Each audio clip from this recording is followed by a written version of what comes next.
Time now for our special segment, Gravitas Snapshot. A segment where we discuss and analyze public figures who are making headlines. And tonight, we are focusing on David Cameron, the former British Prime Minister who has made an unusual return to mainstream politics. Why am I calling it unusual?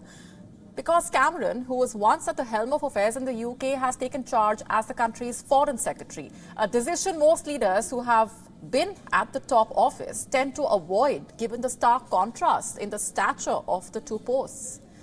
In any case, Cameron clearly does not see it that way. He says he gladly accepted the offer from Rishi Sunak because the world today is facing a daunting set of challenges. This is what the leader told the reporters, I'm quoting, "While I have been out of frontline politics for the last 7 years, I hope that my experience as a conservative leader for 11 years and Prime Minister for 6 will assist me in helping the Prime Minister to meet these vital challenges."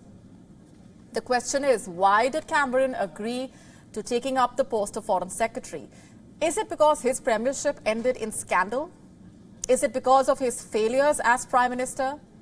Is he looking to resurrect his image? Well, he could be. But before he does that, he faces quite a few challenges.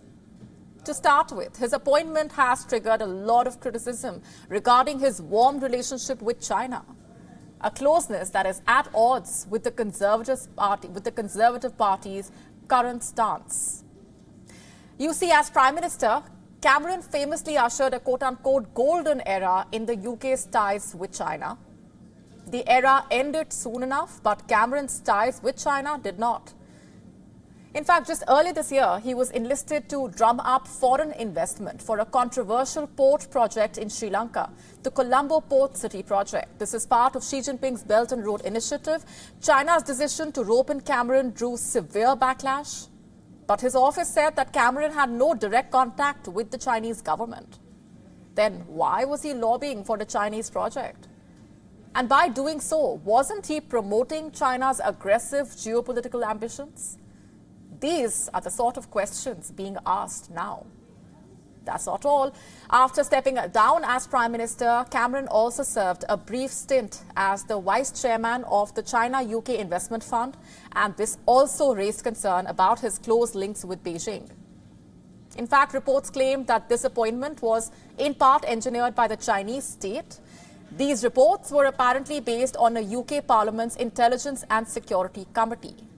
And his discreet ties with China are just one of the many controversies.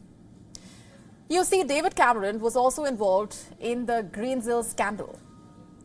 What was the scandal all about?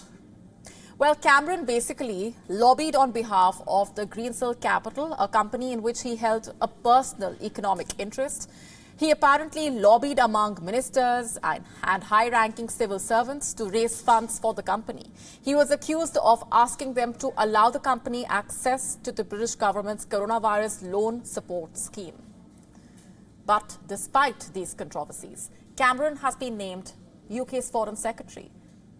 What was Rishi Sunak actually thinking while making this appointment?